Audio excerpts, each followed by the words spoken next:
पडोळे साहेब विधान भवनात आला, काय विषय आहे? लोकांशी निगडीत असा मुद्दा आहे. सरकारने 600 रुपये ब्रास रेती द्यायचं म्हणून कबूल केला आहे, पण या विदर्भामध्ये पूर्ण सर्रास माफिया राज चालू आहे. आज प्रति ट्रक नागपूरला समजा रेती पाहिजे तर 1.5 लाखापर्यंत आहे साहेब. आज माफिया लोक आमच्यासारख्या माणसांना धमकी देत आहेत. आज सुधीर मुनगंटीवार साहेब आहेत, त्यांना सुद्धा धमकी दिली. विजय भाऊ वडेट्टीवार त्यांना सुद्धा धमकी दिली. काय चालू आहे या महाराष्ट्रामध्ये? घरकुलासाठी रेती मिळत नाही. सरकारी कामाला आज भंडारा जिल्ह्यामध्ये रेतीच बंद आहे. प्रश्न हा पडतो की गोंद्याची रेती चालू आहे आणि पूर्ण महाराष्ट्रामध्ये आज घाट लिलाव होत आहेत, पण तिथं डेपो चालू आहे. तर का बरं चालू आहे हा प्रश्नचिन्ह निर्माण होतो. भंडाऱ्याचा का बरं बंद आहे? तिकडे चंद्रपूर दूरचा चालू आहे, पण इकडे नागपूरचे आता मागच्या वीकला चालू झाले. हा प्रश्न पडतोय की दूरचे पहिले रेती संपवण्याचं काम आणि मग जवळचं. आज भंडाऱ्यामध्ये रेती घाटाचा लिलाव 15 तारखेपासून, मला वाटते 11 तारखेपासून चालू झालेला आहे. 28 घाटाची EC ऑलरेडी वर्षभरापासून मिळाली आहे, पण अजूनपर्यंत घाट लिलाव झाले नाही. आज सामान्य माणसाला काम करण्याकरता रेती उपलब्ध नाही आणि हे रेती माफिया सर्रास आपल्या मनात येईल ते त्याप्रमाणे ते रेती विकत आहेत. WRची रेती चालू आहे, डी रॉयल्टी चालू आहे, पण प्रशासनाचं काही लक्ष नाही. WRच्या ट्रकनं भंडाऱ्यामध्ये तिथे एका जणाचा ॲक्सिडेंट झाला.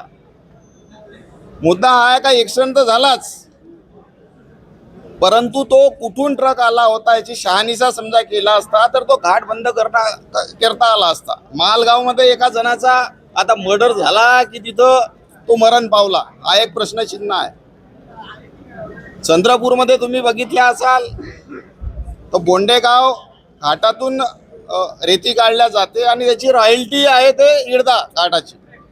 आता सर्रासपणे त्या शौर्या टेक कंपनीला मुख्यमंत्री साहेबांना 2014 ते 19 दरम्यान GPS ट्रॅकिंग सुरुवात केली होती. फारच छान होता, तेव्हा सगळं काही थांबलं होता. परंतु ते GPSच्या ट्रॅकिंगमध्ये गेला असता सर्रासपणे तुम्हाला माहीत होईल की किती घोळ कारभार आहे.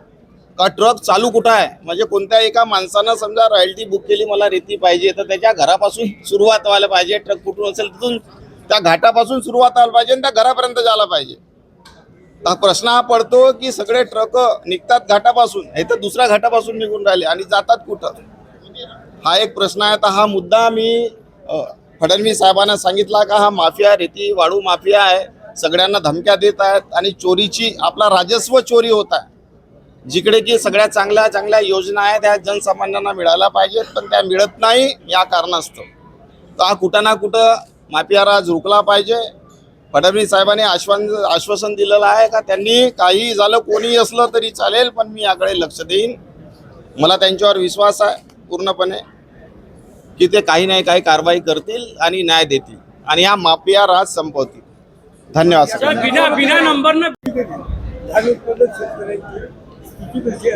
स्थिती अत्यंत दयनीय आहे ना साहेब. शेतकरी आत्महत्या काय करतोय जेव्हा त्याचा प्रति दिवसाच्या उत्पन्न 40 रुपयाच्या कमी आहे, आत्महत्यानंतर काय करेल? आज विचार पडतोय कसा तो आपल्या शेतकऱ्यांना आपल्या घरवाल्यांना सगळ्यांना पोचणार आहे साहेब, सांगा. कसं तो शाळेत शिकवणार आहे? नोकरी तर दूरचीच गोष्ट झाली. समजा बिमार पडला तर कसं मेडिसिन घेणार आहे? प्रति दिवस 40 रुपयाच्या कमी समजा शेतकरी कमवत असेल तर तो हवाल दिला नाही तर का आत्महत्या नाही तर काय करणार आहे साहेब? आम्हाला विश्वास आहे का आमचे प्रधानमंत्री मोदी साहेब यांनी दुप्पट इन्कम करण्याचा विचार एक केला होता आणि तो लवकरच पूर्ण होईल. आम्ही वाट पाहतोय. धन्यवाद. पडोळे साहेब विधान भवनात आला, काय विषय आहे? लोकांशी निगडीत असा मुद्दा आहे. सरकारने 600 रुपये ब्रास रेती द्यायचं म्हणून कबूल केला आहे, पण या विदर्भामध्ये पूर्ण सर्रास माफिया राज चालू आहे. आज प्रति ट्रक नागपूरला समजा रेती पाहिजे तर 1.5 लाखापर्यंत आहे साहेब. आज माफिया लोक आमच्यासारख्या माणसांना धमकी देत आहेत. आज सुधीर मुनगंटीवार साहेब आहेत, त्यांना सुद्धा धमकी दिली. विजय भाऊ वडेट्टीवार त्यांना सुद्धा धमकी दिली. काय चालू आहे या महाराष्ट्रामध्ये? घरकुलासाठी रेती मिळत नाही. सरकारी कामाला आज भंडारा जिल्ह्यामध्ये रेतीच बंद आहे. प्रश्न हा पडतो की गोंद्याची रेती चालू आहे आणि पूर्ण महाराष्ट्रामध्ये आज घाट लिलाव होत आहेत, पण तिथं डेपो चालू आहे. तर का बरं चालू आहे हा प्रश्नचिन्ह निर्माण होतो. भंडाऱ्याचा का बरं बंद आहे? तिकडे चंद्रपूर दूरचा चालू आहे, पण इकडे नागपूरच्या आता मागच्या वीकला चालू झाले. हा प्रश्न पडतोय की दूरचे पहिले रेती संपवण्याचं काम आणि मग जवळचं. आज भंडाऱ्यामध्ये रेती घाटाचा लिलाव 15 तारखेपासून, मला वाटते 11 तारखेपासून चालू झालेला आहे. 28 घाटाची EC ऑलरेडी वर्षभरापासून मिळाली आहे, पण अजूनपर्यंत घाट लिलाव झाले नाही. आज सामान्य माणसाला काम करण्याकरता रेती उपलब्ध नाही आणि हे रेती माफिया सर्रास आपल्या मनात येईल ते त्याप्रमाणे ते रेती विकत आहेत. WRची रेती चालू आहे, डी रॉयल्टी चालू आहे, पण प्रशासनाचं काहीही लक्ष नाही. WRच्या ट्रकनं भंडाऱ्यामध्ये तिथे एका जणाचा ॲक्सिडेंट झाला. मुद्दा हा आहे का ॲक्सिडेंट तर झालाच, परंतु तो कुठून ट्रक आला होता याची शहानिशा समजा केला असता तर तो घाट बंद करता आला असता. मालगावमध्ये एका जणाचा आता मर्डर झाला की तिथं तो मरण पावला, हा एक प्रश्नचिन्ह आहे. चंद्रपूरमध्ये तुम्ही बघितले असाल तर बोंडेगाव घाटातून रेती काढल्या जाते आणि त्याची रॉयल्टी आहे ते इडदा घाटाची. आता सर्रासपणे त्या शौर्या टेक कंपनीला मुख्यमंत्री साहेबांना 2014 ते 19 दरम्यान GPS ट्रॅकिंग सुरुवात केली होती. फारच छान होता, तेव्हा सगळं काही थांबलं होता. परंतु ते GPSच्या ट्रॅकिंगमध्ये गेला असता सर्रासपणे तुम्हाला माहीत होईल की किती घोळ कारभार आहे. का ट्रक चालू कुठं आहे, म्हणजे कोणत्या एका माणसानं समजा रॉयल्टी बुक केली, मला रेती पाहिजे, तर त्याच्या घरापासून सुरुवात व्हायला पाहिजे. ट्रक कुठून असेल तिथून त्या घाटापासून सुरुवात व्हायला पाहिजे आणि त्या घरापर्यंत जायला पाहिजे. हा प्रश्न हा पडतो की सगळे ट्रक निघतात घाटापासून, हे तर दुसऱ्या घाटापासून निघून राहिले आणि जातात कुठं, हा एक प्रश्न आहे. तर हा मुद्दा मी फडणवीस साहेबांना सांगितला का हा माफिया रेती वाळू माफिया आहे, सगळ्यांना धमक्या देत आहेत आणि चोरीची आपला राजस्व चोरी होत आहे. जिकडे की सगळ्या चांगल्या चांगल्या योजना आहेत त्या जनसामान्यांना मिळायला पाहिजेत, पण त्या मिळत नाही या कारणास्तव. तर हा कुठं ना कुठं माफिया राज रुकला पाहिजे. फडणवीस साहेबांनी आश्वासन दिलेलं आहे का त्यांनी काही झालं कोणी असलं तरी चालेल, पण मी याकडे लक्ष देईन. मला त्यांच्यावर विश्वास आहे पूर्णपणे की ते काही नाही काही कारवाई करतील आणि न्याय देतील आणि हा माफिया राज संपवतील. धन्यवाद. बिना नंबरनं सुद्धा इथं ट्रक चालू आहेत. एक नाही तर असे रांगच लागली जाते, पण त्याच्याकडे ना RTO लक्ष देत आहे ना SP लक्ष देत आहे. फक्त काही गाड्या प्रशासनावर सांगावं लागेल आपल्याला की काही गाड्या ज्या आहेत ते का बरं सोडत आहेत, त्यांच्यावर कारवाई का बरं नाही होत आहेत. समजा SPच्या टीमनी कोणी पोलीसवाल्यांनी समजा गाडी पकडली तर त्यांना अधिकार आहे का, आणि समजा FIR दर्ज करतो तो, तर त्याच्यावर महसुलांनी कारवाई करायला पाहिजे. आणि ज्या घाटातून ते रेती आली आहे, पुष्कळचे ट्रक आहे जे 2 भरासाठी चालतात आणि त्याच्यामध्ये 11 भरास राहते, याच्याकडे लक्ष देण्याचं काम आहे, पण ते लक्ष देत नाही, काही कारवाई करत नाही. स्पष्टपणे वाटतंय की कुठंतरी सरकारचे कर्मचारी सुद्धा यामध्ये सामील आहेत. माफिया राज आता फडणवीस साहेब सांगतील आम्हाला की त्यांच्या मागे कोण आहेत. अधिकारी आहेत, अधिकाराला चालवणारे मंत्री आहेत की सरकार आहे.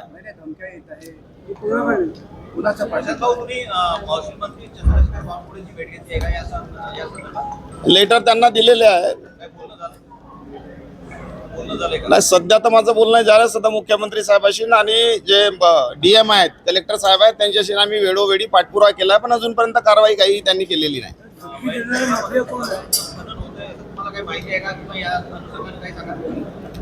मला असं वाटतं की जिओलॉजिकल सर्वे करायला पाहिजे नद्यांचा, की नद्या समोर वाचतील का नाही याचा सुद्धा प्रश्न आहे. कारण की जास्त ब्रास काढणे, जास्त वाळू उत्खनन करणे म्हणजे नद्याला घातक आहे.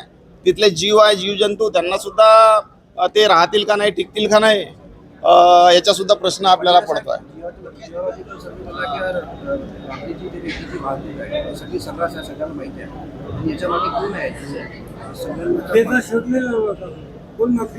नाही, माफियाचा शोध अजूनपर्यंत नाही लावलेला आहे, पण बघू आता जसे जसे फोन येतील तर मी तुम्हाला कळवेन. माफिया राज कोण चालवतोय असं तुम्हाला आहे?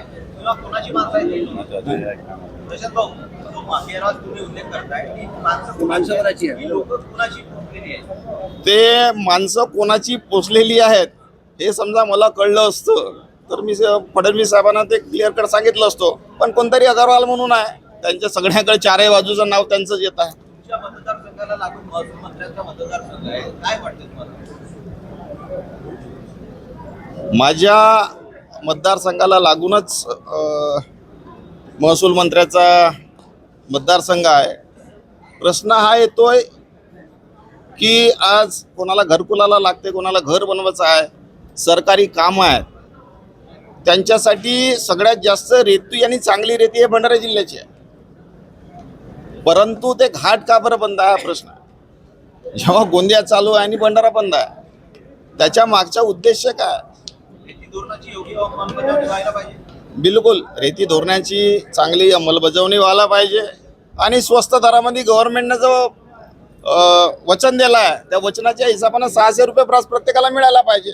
साहेब तुम्ही रॉयल्टी बघितल्या समजा 5 ब्रासची तर ते 12,000च्या जवळपास जाईल साहेब.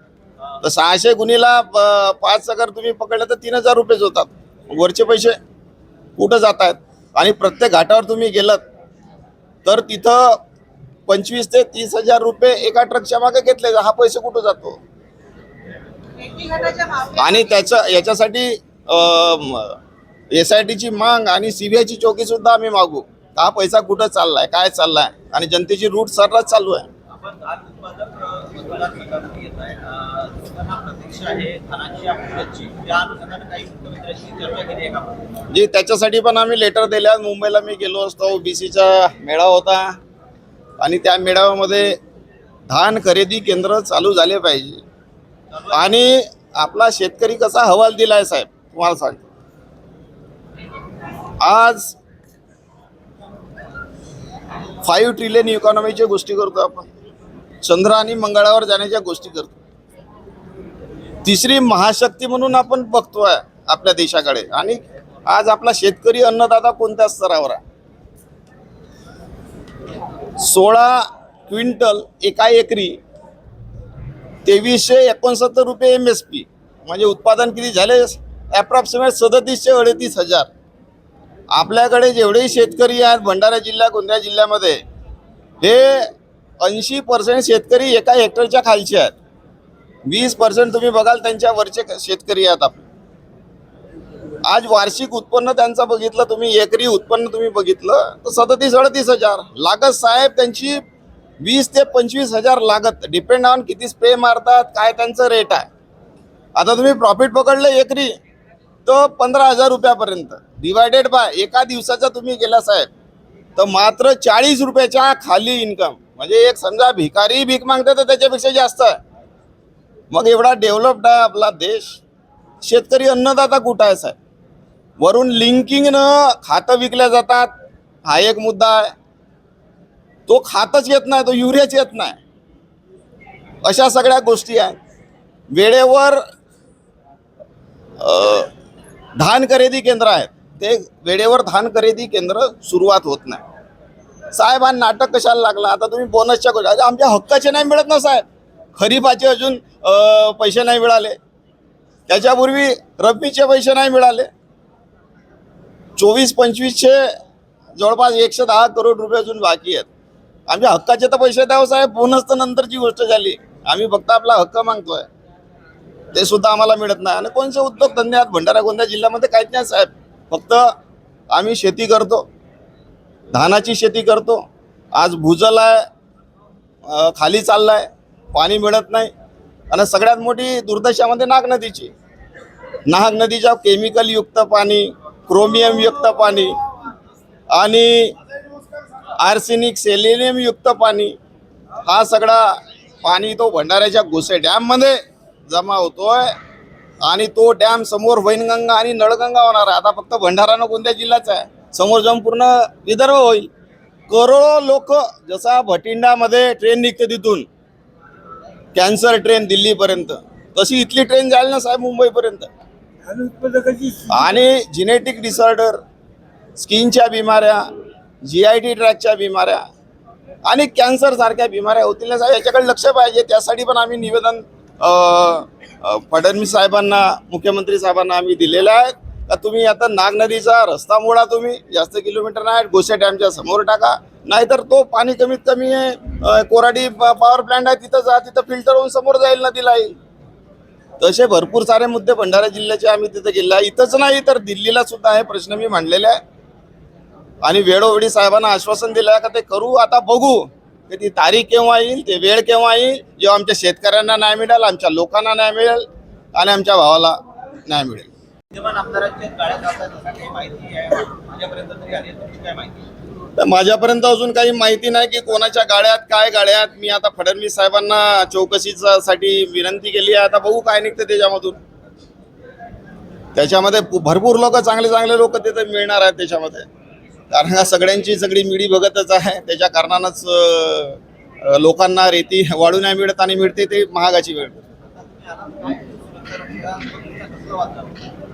काय नाही, ते ओळखत नसतील बाबा जनप्रतिनिधींना आणि खासदाराचा प्रोटोकॉल असतो.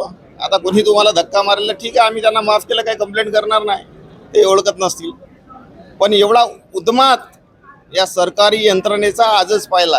काय का खासदाराला प्रेमानं बोललं असतं तरी चाललं असतं, पण ते धक्काबुक्की करतायत. विचार करा, त्याने स्पष्ट धक्का मारला. अरे तुम्ही विचारला पाहिजे कोण आहेत, कुठं आहे, कुठून आले, कार्ड कुठं आहे, ID काय, प्रेमानं विचारला असता. अरे एक कॅमेरा गुगलमध्ये सर्च मारला तरी माझा फोटो दिसला असता. मग एवढा उद्मात एका साध्या कर्मचाऱ्याला समजा होत असेल तर सरकार कशी आहे, विचार करा. जी धन्यवाद.